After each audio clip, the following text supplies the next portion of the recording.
Dumating na po ang super typhoon.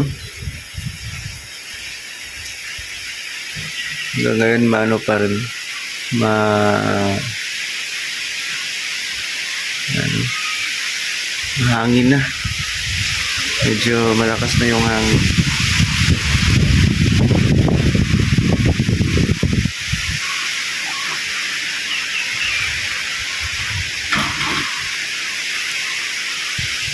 Pumasok na po yung tubig dito.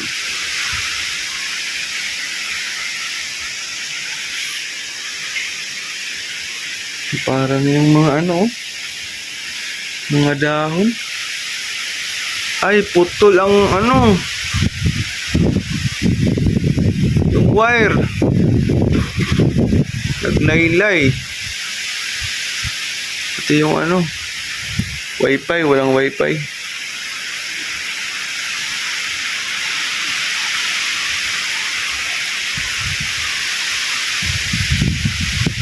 Ngayon po tayo nagising, guys. Ito talaga nasaksihan yung kaninang madaling araw.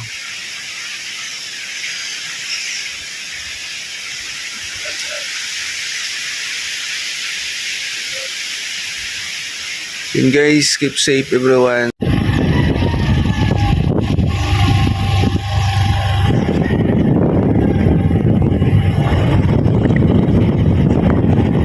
Ano balita sa bahay mo? Anong balita? Tanggal pa si Duan Dingding. Ha? Tanggal si Duan Dingding. Duman ang yung hangin doon? Oo. Pabili. Ah? Bakit? Nalipad? Diyan? Dumaan man tricycle. Okay. Ano yan? 5K. 5K.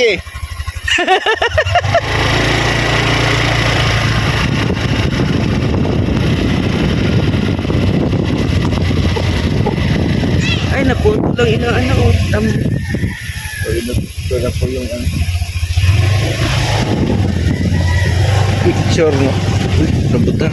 Rambutan ay may puto sayang yung puro na rambutan at puto.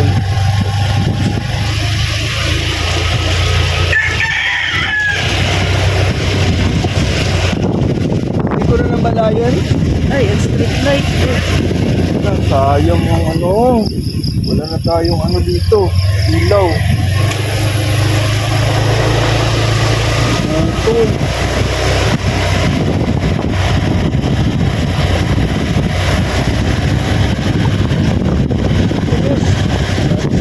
Dus! Dus! Sama sa atin. Malakas talaga pala kagad. Madaling araw. Para yung natumba. Madaling araw.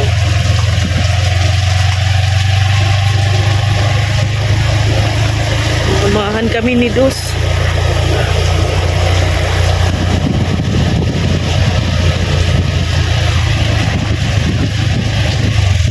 Dus!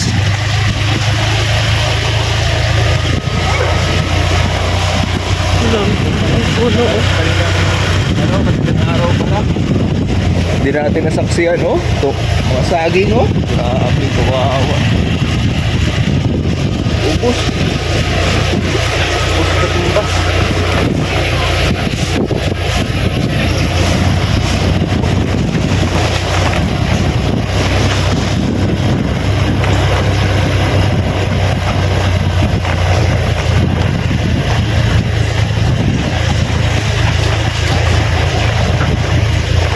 Bakit ka sumama, Dus?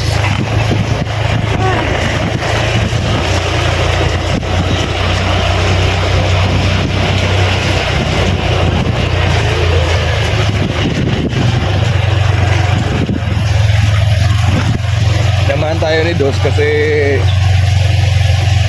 nakikita niya yung or nararamdaman niya yung panganib. Kaya sinamahan tayo ni Dos. Dus! Isportan tayo ni Dos patungo sa aming boarding house.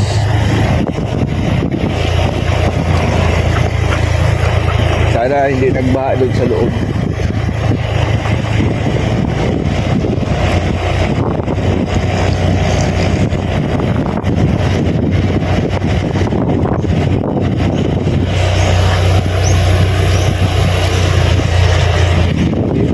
Kasi yan din pag malakas ang ulan. Buti, ano, ang Super Typhoon Ondoy ay pabugso-bugso po yung ano, ulan. Di talagang yung buhos.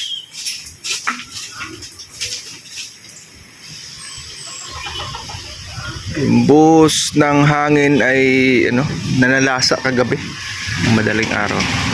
So ang ulan naman pabugso-bugso. Kaya salamat at hindi binaha dito sa amin. Pero may kuryente dito sa atin. Oh, doon lang Kuya Brooks, ang mga wire doon, Wala kasi natanggal. mga ano doon, Mga puno. puno. Ah, Walang ano ilaw. yan oh. Niskortan tayo ni Dos. Yung mga aso kasi may ano yan, may pakiramdam na may panganib na darating. Good job, Dos.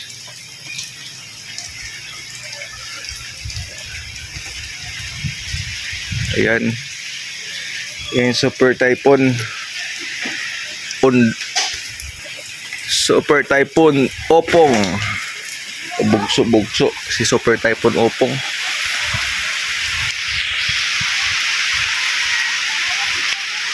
Yan. Lumakas na naman yung ulan. Yan, kung saan man tayo naroroon, ingat po tayo palagi, mga kalingap.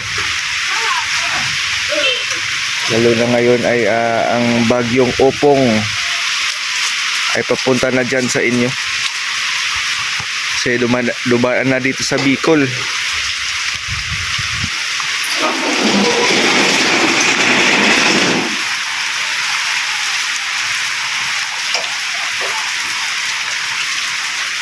Nandito po sa amin ay ganito na pong sitwasyon.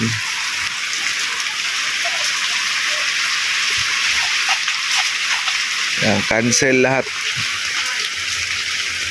Cancel po lahat, no? Yung mga klase sa mga paaralan, yung mga tindahan nagsirado.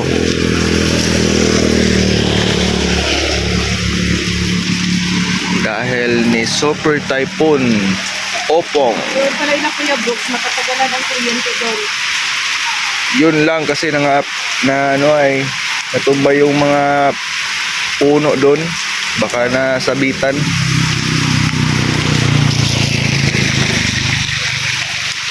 Hindi makapag-ayos ang mga panuloy po. Oo, kasi ano, pabugso-bugso kasi yung ulan. Siguro mas malakas talaga yung kagabi na ano. Pero hindi ko na namalayan si Bagyong Opong. Kasi tulog na ako. Ikaw, namalayan mo? Hindi na ako nakabangon. Salamat kay Pating Brooks at pinalikas niya tayo doon sa kanila. Kasi expected kasi pag bagyo, talagang malakas talaga ang ang hangin, ang ulan. So talagang malakas talaga yung hangin at ulan. At mabuti naman ay hindi masyado malakas, no, ang pagdaan ni Super Typhoon Opong. Hindi talaga sentro dito sa Dait ay sa Dugungan. Bibili muna ako ng sabon. Bahan ko. May tubig ba? Meron yan. Buti at may dito sa atin, tubig, kuryente.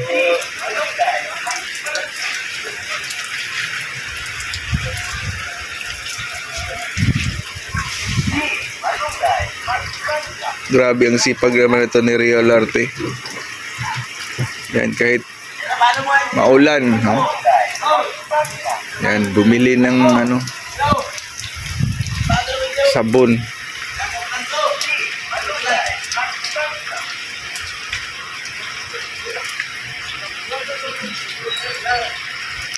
Talagang ang decision po ni Kuya Bal nung nandun kami sa Masbate ay talagang nakita yan na po, no, Ganda po yung decision ni Kuya Bal na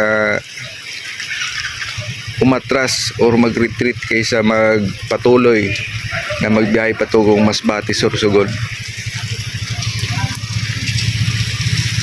So ito na po, kahapon maganda pa yung panahon, pero ito na po ngayon. Ayan na, dumating na yung Super Typhoon Undoy. Nandito po sa daet. Kung nagpapatuloy kami sa pagbiyahe ng Team Kalingap sama ang Team Bayanihan, wala ding mangyayari doon sa amin. Mas-stranded din kami doon sa Masbate. So postpone po ang marami pa mang buwan. Nilipat lang yan yung mission trip pa Masbate. So hanggang dito na lang po mga Kalingap. Kita-kita po tayo sa susunod na pagkita. Maraming salamat po sa panonood at take care everyone. Mabuhay. God bless po.